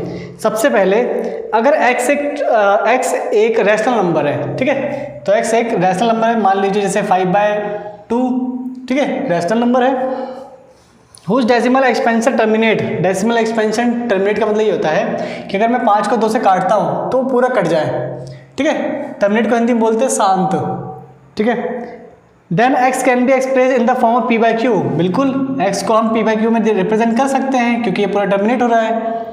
Where p and q are coprime, p और q कोप्राइम होने चाहिए, तो इसको मैं p बोल रहा हूँ, इसको q बोल रहा हूँ। कोप्राइम है क्यों, क्योंकि इनके जो फैक्टर्स है अलग अलग है, दोनों आपस में मैच नहीं हो रहे हैं। नेक्स्ट बात करें, the prime factorization of q is of the form of 2n and 5m, तो q के जो फैक्टर है ना, या तो वो 2 के रूप में होगा या तो वो 5 के रूप में होगा, 5 के पावर के रूप में होगा। तो सिंपली मैं आपको ये बताना चाह रहा हूँ कि जब भी कोई रैशनल नंबर होता है, मीन्स जब भी कोई ऊपर कोई संख्या है, लेट्स से 7, और नीचे अगर 2 या 5 या फिर दोनों ऐसे नंबर का फैक्टर आता है, तो ये इसको पूरा डिवाइड कर देगा। ठीक है, 7 से 2 भी पूरा टर्मिनेट हो जाएगा और 7 से 5 भी, ठीक है, 7 को 5 भी पूरा टर्मिनेट कर देगा। तो जब भी किसी नंबर का फैक्टर, किसी डेनोमिनेटर, इसको क्या बोलते हैं न्यूमरेटर अंश, इसको बोलते हैं डेनोमिनेटर हर, जब भी कभी डेनोमिनेटर में जो उनका फैक्टर होता है नंबर का 2 या 5 के रूप में होता है, तो वो पूरे जो p की जगह पे होगा ना, न्यूमरेटर जगह पे, उसको पूरा वो टर्मिनेट कर देगा। जैसे मैं एक क्वेश्चन आपको बताता हूँ, जैसे 1.4 देखिए, 1.4 में क्या बोला हुआ है कि आपको इनको सॉल्व करना है, सॉल्व करके बताना है कि इनका डेसिमल एक्सपेंशन टर्मिनेट है या नॉन टर्मिनेटिंग है, मींस शांत दशमलव प्रसार है या फिर अशांत दशमलव प्रसार है, और ये बिना आपको लॉन्ग डिवीजन के करना है। ठीक है, तो चलिए मैं आपको पहले एक क्वेश्चन करके दिखाता हूँ, आपको ये समझ में आ जाएगा। 1.4 का पहले का पहला 1.4 पहले का पहला देखा है 13/31/25। ठीक है, तो मैंने आपको क्या बोला, इसमें बोला हुआ है कि लॉन्ग डिवीजन नहीं करना है। जब लॉन्ग डिवीजन नहीं करना है, इसका मतलब इसको हमें चेक करना पड़ेगा कि टर्मिनेट है कि नहीं। बता रहा ना, ये टर्मिनेट है या नॉन टर्मिनेट है, ये हमें बताना है। और कैसे चेक करेंगे, अगर टर्मिनेट है तो इसका फैक्टर 2 या 5 या फिर ये दोनों, इन दोनों के रूप में आना चाहिए। अगर ये नॉन टर्मिनेट है, ठीक है, अशांत, तो इसका फैक्टर 2 और 5 में नहीं आएगा, या फिर 2 और 5 के अलावा कोई दूसरे फैक्टर में भी आएगा। अंडरस्टूड, चेक करते हैं। 31/25 से जरा फैक्टर निकालिए, फैक्टर ऑफ 3, 1, 2, 5। तो 31/25 का जब मैं यहाँ पे फैक्टर निकालूंगा तो इसका आंसर क्या क्या आएगा, देखिए ज़रा, प्राइम फैक्टराइजेशन मेथड। 5 से कर रहा हूँ, 5 एक 30, एक इसको दिया, 5 दूनी 10, 2 इसको दिया, 55 25, 5 एकम 5, एक इसको, 5 दूनी 10, 2 इसको, 55 25, फिर आप करोगे 25, फिर 5, फिर 5। तो हम क्या देख रहे हैं, 31 25 को हम लिख सकते हैं 5 into 5 into 5 into 5 into 5 means 5 की पावर 5। तो जो डेनोमिनेटर है यहाँ पे वो 5 के रूप में है, और मैंने आपको बोला अगर डेनोमिनेटर 2 या 5 या फिर दोनों इन रूप में होगा तो पूरा जो क्वेश्चन होगा वो टर्मिनेट होगा, कट जाएगा पूरा का पूरा। ठीक है, तो according to theorem 1.5 denominator means factor of 3 1 2 5 is in the form of 5।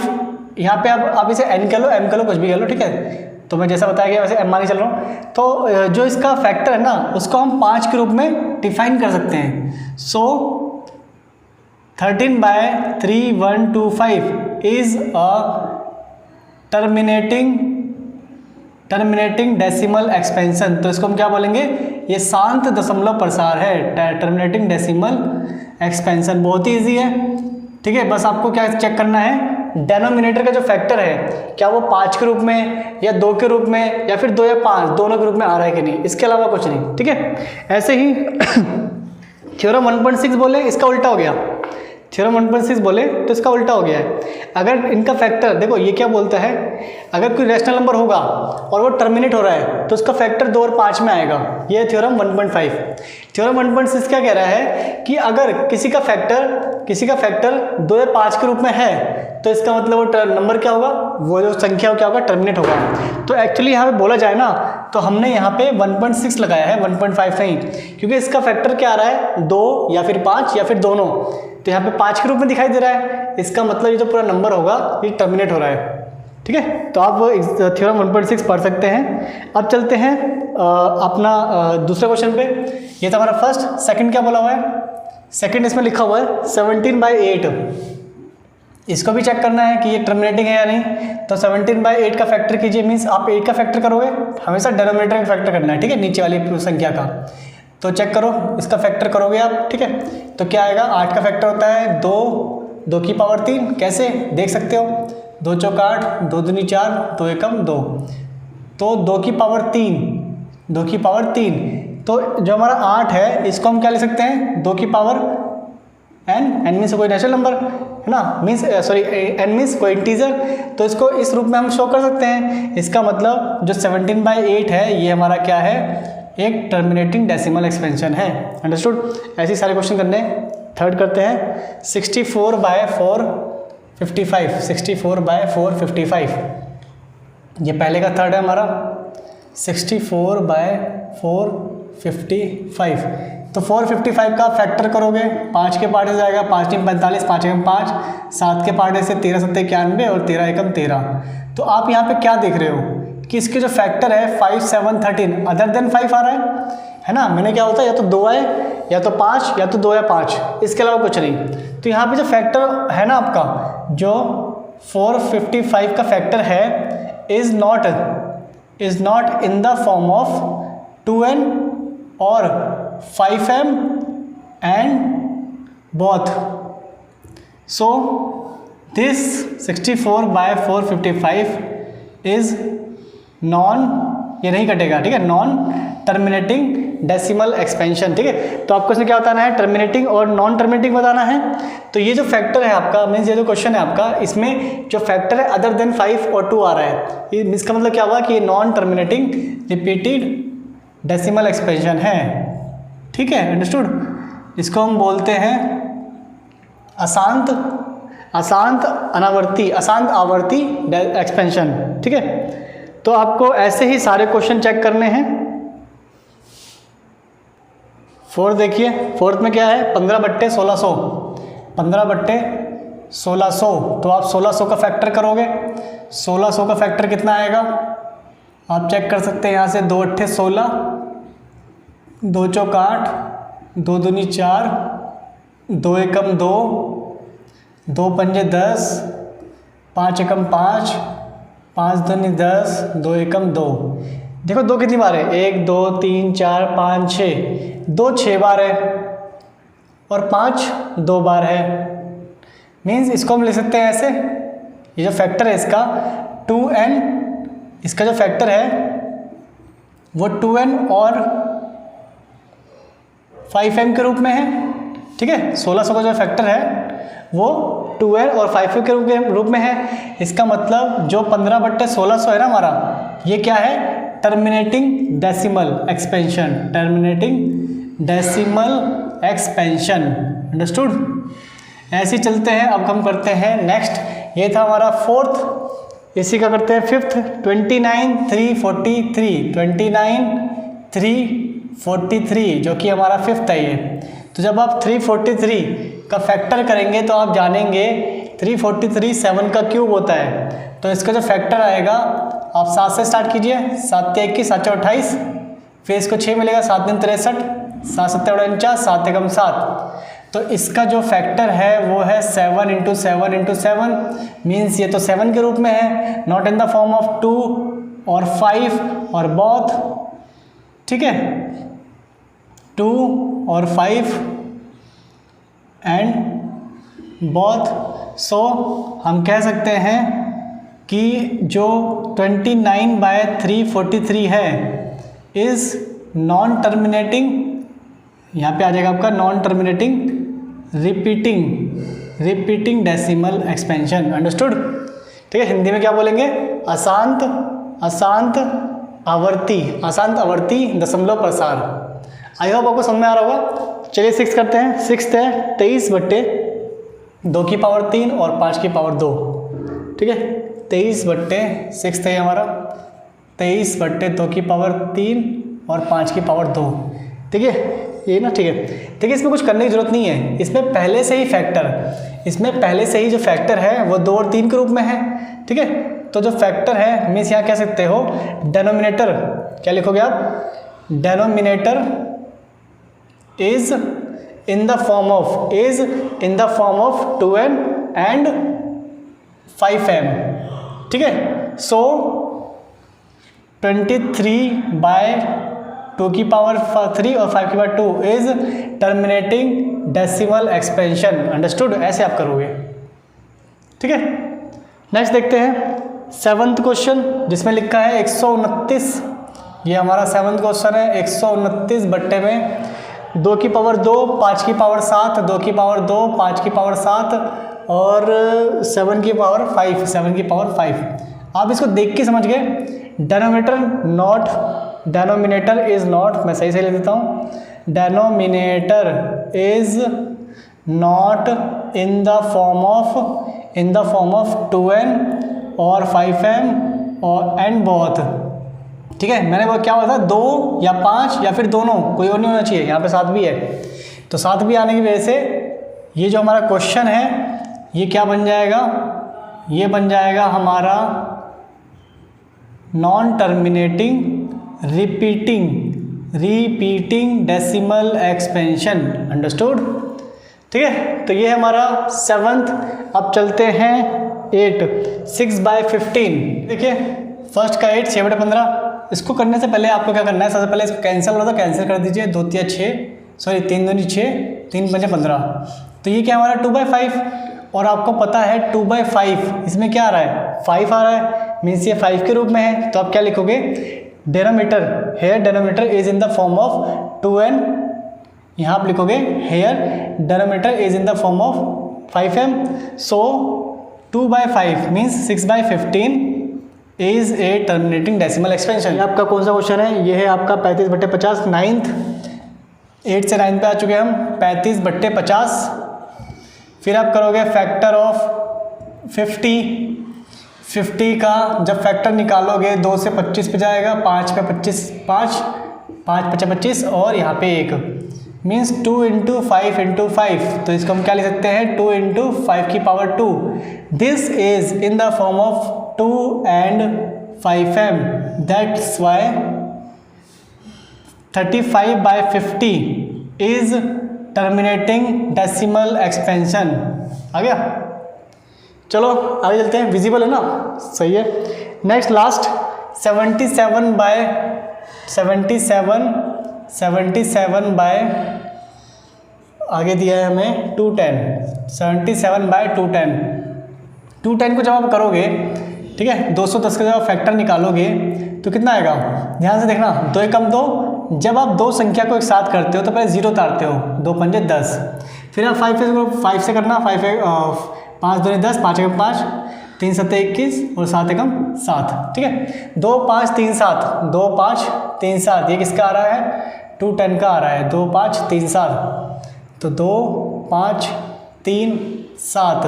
आप क्या देख रहे हो, ये 2 और 5 में नहीं है, ये इसके अलावा भी है, ठीक है, ये इसके अलावा भी इसके फैक्टर बन रहे हैं, जिसकी वजह से हम इसको क्या बोलेंगे कि ये non terminating 77/210 non terminating repeating decimal expansion है, ठीक है।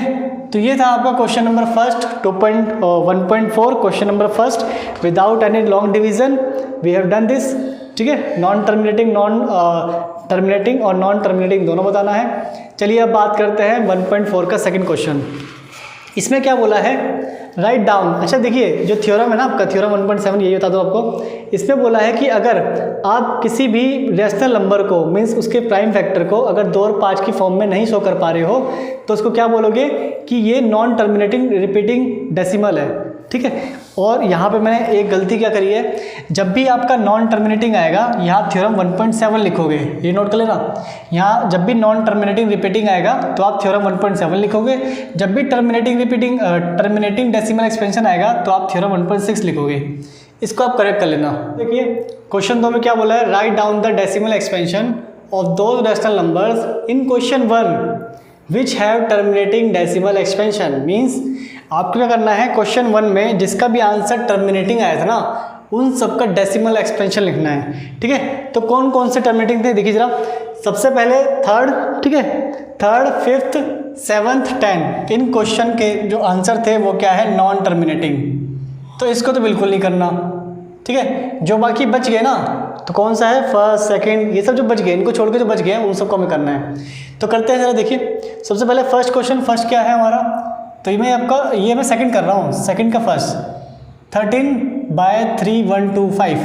अभी हमने चेक किया था, सही ना, ठीक है, 13/3125। अभी हमने चेक किया था कि जो 3125 है, 3125, इसका फैक्टर जब हमने किया था 5 31, 5 10 55 25, 5 एकम 5, 5 10 55 25, फिर आप 5 से करोगे तो 25 आएगा, ठीक है, फिर आप 5 से करोगे तो 5 और ये 1। तो कितने इसके बन रहे हैं, 5 की पावर 5 बार, 5 की पावर 5 बार, ये इसका फैक्टर बन रहा है, अंडरस्टूड। यहाँ पे आप शो कर सकते हो। और इसको जब डिवाइड करेंगे तो ये थोड़ी ना कि इसको 3125 के पार्ट से डिवाइड करेंगे, ऐसा मत करने लग जाना, ठीक है। शॉर्टकट तरीका क्या है, देखिए आपको पता है मैं दोनों ऊपर नीचे न्यूमरेटर डिनोमिनेटर में कुछ भी मल्टीप्लाई कर सकता हूँ सेम नंबर से।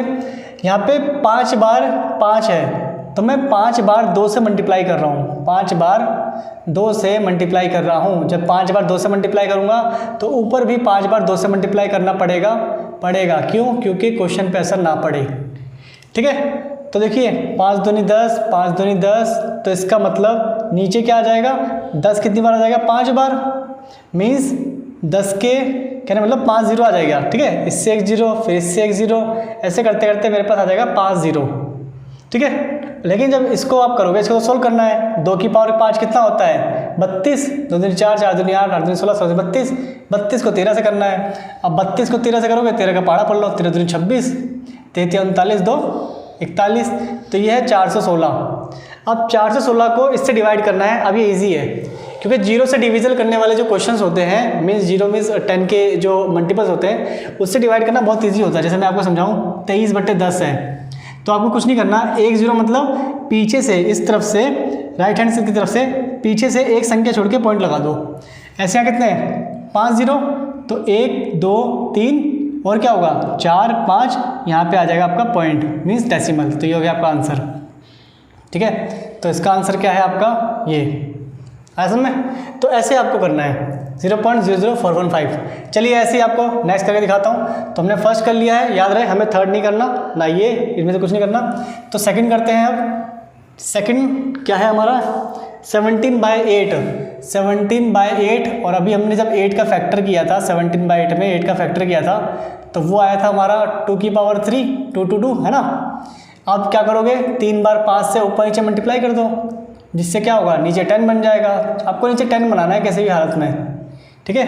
तो जब आप इसको करोगे तो आपका जो आंसर है कुछ ऐसा आएगा, 17, ऊपर तो मल्टीप्लाई करना है, नीचे कितनी बार 0 हो जाएगा, 5 दूनी 10, 5 दूनी 10, 5 दूनी 10, मीन्स नीचे 3 बार 0 हो गया, ठीक है। अब इसको मल्टीप्लाई करना है, 5 का क्यूब होता है 125 और 17 से मल्टीप्लाई करना है, 17 पंजे 85, 17 दूनी 34, 8 42, 17 कम 17, 4 21, ठीक है। अब यहाँ पे हो जाएगा 21 25, 3 बार 0 है तो आप क्या करोगे, यहाँ पे ऐसे पॉइंट लगा दोगे तो आपका डेसिमल में आंसर क्या आएगा, 2.125, अंडरस्टूड, 2.125। नेक्स्ट करते हैं, चलिए देखिए ये हमारा 64, नेक्स्ट तो थर्ड नहीं करना हमें करना है फोर्थ, 15/1600, 15/1600, ठीक है, विजिबल है ना सब कुछ। तो 15/3 चल रहा है, 15/1600 और 1600 का फैक्टर याद है क्या हुआ था, 2 दूनी 4, 4 दूनी 8, 8 दूनी 16। फिर इसके बाद बात किया जाए, आपको करके दिखाता हूँ, ठीक है, वैसे भी ये फेयर में कर देना। 1600 है, इसका फैक्टर आप दोबारा भी कर सकते हो, 2 अट्ठे 16, 2 चौक 8, 2 दूनी 4, 2 एकम 2 और 2 पंजे 10, फिर 2 से करोगे 25, फिर 2 बार 5 आ जाएगा, तो 2 4 6 और ये 2 बार, तो 6 बार तो आपको 2 लिखना है और 2 बार आपको 5 लिखना है। तो आप देख रहे हो 6 बार 2 है, 2 बार 5 है, इसका मतलब 4 बार 5 अपने आप लगाना पड़ेगा।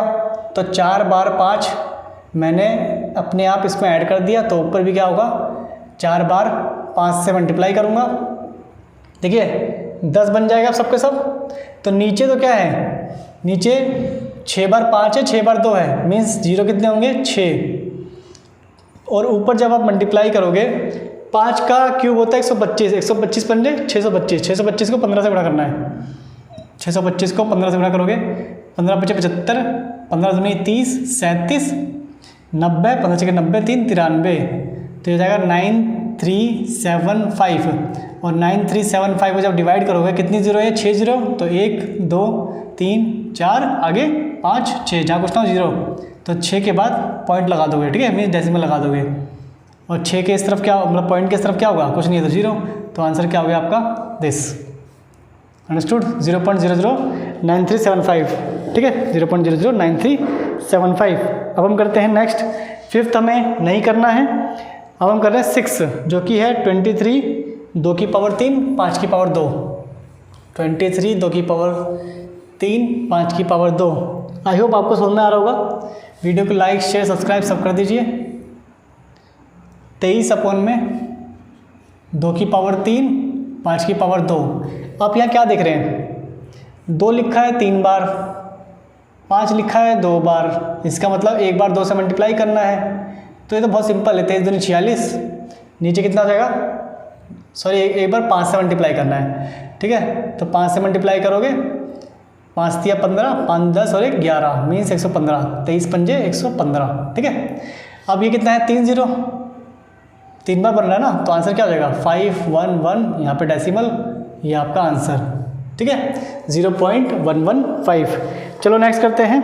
इसके बाद जब हम बात करेंगे तो आपका 8 कौन सा है, 7 नहीं करना है, ठीक है, 7 नहीं करना है।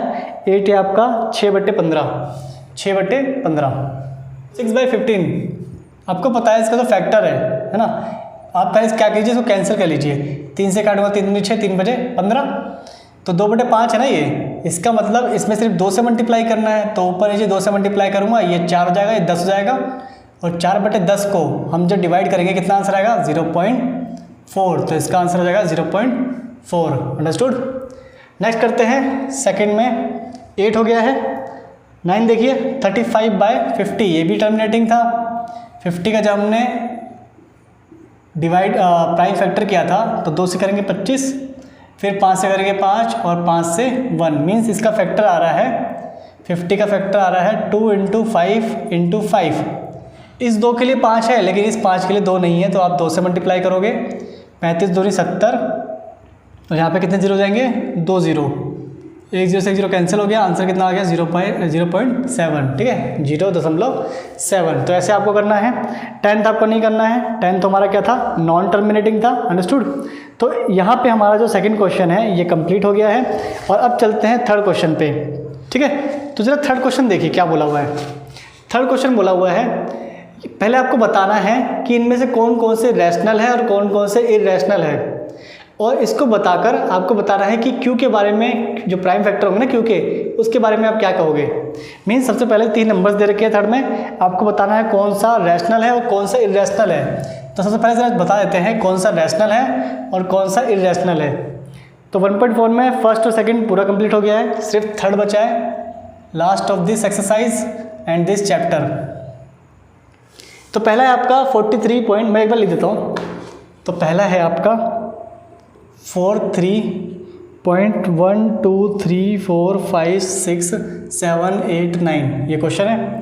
सेकंड क्या है आपका 0.120012001200 4 बार 0 डॉट डॉट डॉट, ठीक है। और नेक्स्ट थर्ड क्या है आपका 43.12345678 इस पूरे में बार लगा हुआ है, अंडरस्टूड। देखिए सबसे पहली बात, आपने 9th क्लास में क्या सीखा है? 9th क्लास में आपने ये सीखा है, जैसे वहाँ पे याद होगा एक क्वेश्चन था 0.9 के ऊपर बार। ऐसे जो क्वेश्चंस होते हैं इसको हम रैशनल नंबर में शो कर सकते हैं, अंडरस्टूड।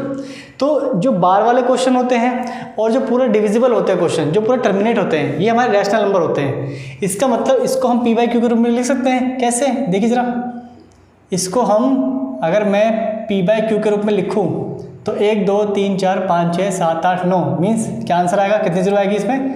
इसमें 9 जीरो आएगी, ठीक है। तो आप क्या देख रहे हो? Here we can write this in the form of p/q means एक फ्रैक्शन में लिख सकते हैं। So it is a rational number, ठीक है। आप क्या बोलोगे? ये एक परिमेय संख्या है। आई होप आपको समझ में आ गया होगा। इतना ही बताना है इसमें। अगर आप इसको p/q में लिख सकते हो तो है रैशनल, नहीं तो नहीं। अब यहाँ देखिए, ये तो भाई सॉल्व ही नहीं हो रहा ना, आपको क्या पता कि कहाँ तक जा रहा है? जब सॉल्व ही नहीं हो रहा है, इसके जो पॉइंट है यही नहीं यहाँ पे डिटरमाइन है कि कितने पॉइंट के बाद ये कट रहा है, ये हमें यहाँ पे पता ही नहीं है ना, यहाँ पे क्लियर ही नहीं है सब चीज़। तो अब क्या लिखोगे? सिंपल यहाँ लिख दीजिए, हेयर दिस नंबर या दिस एक्सप्रेशन, नंबर ही ठीक है।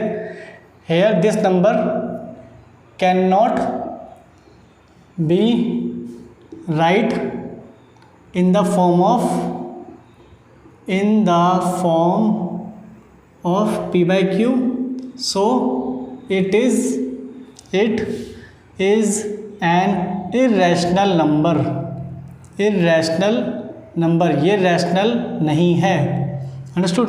अब इसकी बात करें, देखिए इसके में क्या है कि इसको हम लिख सकते हैं। कैसे लिख सकते हैं? सेम याद है आपको? सबसे पहले चलो इसको मैं डिटेल करता हूँ, इसको मैं मिटा देता हूँ। सबसे पहले चलो इसके बारे में पहले वो बताता हूँ। अभी इसमें देखो 2 क्वेश्चन थे इसमें। पहले आपको क्या करना था? पहले बताना था कि क्या ये रैशनल है? हाँ ये रैशनल है। फिर बताना है कि क्यू के बारे में आप क्या कह सकते हो। तो भाई क्यू क्या होता है? पी होता है ऊपर न्यूमरेटर, क्यू होता है नीचे वाला। क्यू कितना है यहाँ पे? ये नंबर हमारा क्या है? क्यू है। तो इसके अगर मैं फैक्टर करूँ तो 2 या 5 ही तो आएंगे, 10 ही तो बन रहा है। तो इसके फैक्टर क्या आएंगे? 2 और 5। We can say q is in the form of, या तो मतलब 2 और 5 के रूप में ही आएंगे, इन the form of 2n and 5m, बस इतना ही, ठीक है। तो क्यू के बारे में आप क्या कह सकते हो कि भाई क्यू के जो फैक्टर्स बनेंगे वो 2 और 5 बनेंगे। ऐसे ही है, ये तो इरैशनल है ना, इरैशनल है तो फिर क्या कहोगे? क्यू तो ऑब्वियसली बात है, रैशनल में p/q होता है, इरैशनल में क्यू के बारे में बात नहीं होती, ठीक है। तो इसको आप ऐसे लिखोगे। चलिए बात करते हैं थर्ड, इसको थोड़ा डिटेल में करना पड़ेगा, इसको मैं ऊपर लिख देता हूँ, ठीक है। तो हमारा अब थर्ड क्वेश्चन बचा हुआ है। तो ये है हमारा थर्ड क्वेश्चन 43.123456789, ये है ना। आपको याद होगा इसको जब मैंने आपको कराया था मीन्स 9th क्लास में क्वेश्चन मैंने करा रखा है ना, रियल नंबर्स वाले नंबर सिस्टम वाले में। सबसे पहले हम इसको x मानते हैं, x इक्वल में 43.1234567 ठीक है, ये रिपीट हो रहा है। ठीक है, तो आप क्या लिखोगे, सेम 1 2 3 ये रिपीट हो रहा है, तो इसको आप 2-3 बार लिख सकते हो। मान लीजिए मैं इसको दोबारा लिख रहा हूँ, थोड़ी डिटेल में बता रहा हूँ। ठीक है, ऐसे डॉट डॉट डॉट, क्योंकि ये रिपीट होते जा रहा है बार बार। अब क्या करोगे, जितनी बार रिपीट होता है, कितनी बार रिपीट हो रहा है, कितने नंबर रिपीट हो रहे हैं, 9 नंबर, तो 9 नंबर रिपीट हो रहा है तो 9 0 से मल्टीप्लाई करोगे। ठीक है, तो मल्टीप्लाइंग बोथ साइड बाय कितने हैं, 9 0, 1 2 3 4 5 6 7 8 9, तो इसको भी 9 0 से मल्टीप्लाई करोगे। ठीक है, और इसको भी 9 0 से मल्टीप्लाई करोगे। ठीक है, 3 3 6 3 3 9, इसको भी आप क्या करोगे, 9 0 मीन्स इतने से 1 2 3 4 5 6 7 8 9। ठीक है, 3 6 9, इससे आप मल्टीप्लाई करेंगे। और जब आप इसको इससे मल्टीप्लाई करोगे 1 2 3 4 5 6 7 8 9, तो देखो जब आप इसको मल्टीप्लाई करोगे, ये जो पॉइंट है कहाँ लगेगा, ये पॉइंट 9 संख्या के बाद चला जाएगा। कैसे, देखो जैसे ये है 10 से मल्टीप्लाई करूंगा तो क्या आंसर आता है 27.7, मीन्स पॉइंट यहाँ पहुँच गया। 1 0 से पॉइंट एक बार खिसका, तो 9 0 से पॉइंट 9 बार खिसकेगा ना, तो इसका आंसर कितना आएगा 43। अब ये पॉइंट 9 बार यहाँ आ जाएगा, तो 1 2 3 4 5 6 7 8 9, 1 2 3 4 5 6 7 8 9, पॉइंट 1 2 3 4 5 6 7 8 9, और डॉट डॉट में से हम निकाल सकते हैं कुछ भी, तो दोबारा रिपीट कर दिया 1 2 3 4 5 6 7 8 9। ठीक है, फिर क्या करोगे आप, ये हमारा तो सेम लिखोगे 1 2 3 4 5 6 7 8 9। फिर आप, मैंने बताया था इसको 1 मानना है, इसको 2, जैसे 9th क्लास में कराया था, 9th क्लास के लिए सेम वैसे ही करना है आपको। ठीक है, अब आप सेकंड में से फर्स्ट को माइनस करोगे, सब्ट्रैक्ट इक्वेशन 1 फ्रॉम इक्वेशन 2, इसमें से इसको माइनस कीजिए। ये कितनी है 9 0। ठीक है, 9 0 में से मीन्स यहाँ पे 1 2 3 4 5 6 7 8 9, इसमें से एक x माइनस होगा। कितनी बार लिखा है, एक बार लिखा हुआ है 1x। ठीक है, तो ये आपका इतने में से एक x माइनस होगा। ठीक है, और ये कितना है हमारा 4 3 1 2 3 4 5 6 7 8 9 पॉइंट 1 2 3 4 5 6 7 8 9 है ना, 1 2 3 4 5 6 7 8 9, इसमें से हमें माइनस करना है, ध्यान देना, ये पूरा 43.123456789 1 2 3 4 5 6 7 8 9 डॉट डॉट डॉट। ठीक है, अब आप देख रहे हो ये ना पॉइंट से इस तरफ की संख्या और पॉइंट से इस तरफ की संख्या याद है। जैसे मान लीजिए एग्जांपल देता हूँ, छोटा सा एग्जांपल 2.33 माइनस में 1.333 जो भी समझ लो आप। ठीक है, जब आप माइनस करोगे तो 2.3 में 1.33 जब माइनस करोगे तो ये तो जीरो बन जाएगा ना, सेम जीरो बनते हैं। ऐसे यहाँ पे जो पॉइंट लिखा है, ये पॉइंट है, यहाँ पे पॉइंट से ये पूरा सेम है और पॉइंट से ये पूरा सेम है, ये तो बन गया जीरो। तो बचा क्या इतना 4 3 1 2 3 4 5 6 7 8 9 और इसमें से क्या माइनस करना है आपको 43। तो बस ये माइनस करके जो भी आएगा वो लिख दीजिए। तो क्या आएगा आपका आंसर, 9 में से 3 गया 6 और 8 में 4 गया 4, बाकी सेम है। तो यहाँ पे 4 3 1 2 3 4 5 6 7 और माइनस करके कितना है 4 6। तो ये नंबर आप यहाँ पे शो कर दोगे। मीन्स मेरा कहने का मतलब ये है, इस पूरे में से जब इसको घटाओगे, सेकंड में से फर्स्ट इक्वेशन घटाओगे तो आपका ये आंसर आएगा। और जब इसमें से घटाओगे तो देखिए ये कितना है हमारा, इसको लिखोगे आप 1 2 3 4 5 6 7 8 9, इसमें कितना माइनस करना है 1x। ठीक है, ये इसको कैरी देगा, 10 में से 1 गया, इसको हटा दो, 10 में से 1 गया 9, फिर ये भी 9 बचा, ये भी ये भी और ये 10 था ना, 10 में से गया 9, तो कितने आ जाएंगे यहाँ पे 6 9। अब ये कितनी बार आ जाएगा यहाँ पे, इसको हटा दूँ तो ये हो गया हमारा 6 टाइम 9 हो जाएगा, तो 3 4 5 6 7 8 9। अब यही चीज़ मल्टीप्लाई से इधर आ क्या हो जाएगा हमारा डिवाइड। ठीक है, तो यही चीज़ मल्टीप्लाई से क्या हो जाएगा डिवाइड, 3 3 6 3 3 9। तो क्या हम इस नंबर को p/q में लिख सकते हैं, हाँ लिख सकते हैं, सिंपल, ठीक है। तो इस नंबर को हम p/q में लिख सकते हैं। और q के बारे में आप क्या कहना चाहोगे? q के बारे में कहेंगे कि 2 और 5 के अलावा फैक्टर बन रहे हैं इसके, ठीक है। 2 और 5 तो ना के बराबर है, 2 और 5 नहीं बनेंगे, 2 और 5 के अलावा बन रहे हैं। जैसे ये 3 के पार्ट से डिविजिबल होगा, ये तुम्हारा 11 के पार्ट से डिविजिबल होगा, और 9 के पार्ट से भी डिविजिबल होगा। 2 और 5 से डिविजिबल, 2 और 5 से नहीं कटेंगे, ठीक है। तो इसको क्या लिखोगे? यहाँ ये रैशनल है, पर p जो q है यहाँ पे q के जो फैक्टर है वो 2 और 5 के अदर देन 2 और 5 है, ठीक है। 2 और 5 के अलग है। तो आपको समझ में आ गया होगा। तो मैंने आपको 1.4 पूरा कंप्लीट करा दिया है। यहीं पे हमारा जो रियल नंबर्स है फिनिश होता है। आई होप आपको अच्छी तरह समझ में आया होगा। वीडियो पसंद आई हो तो लाइक कर दीजिए, सब्सक्राइब जरूर करना, ठीक है, और जितना हो सके शेयर कर दीजिए। मिलते हैं नेक्स्ट वीडियो में।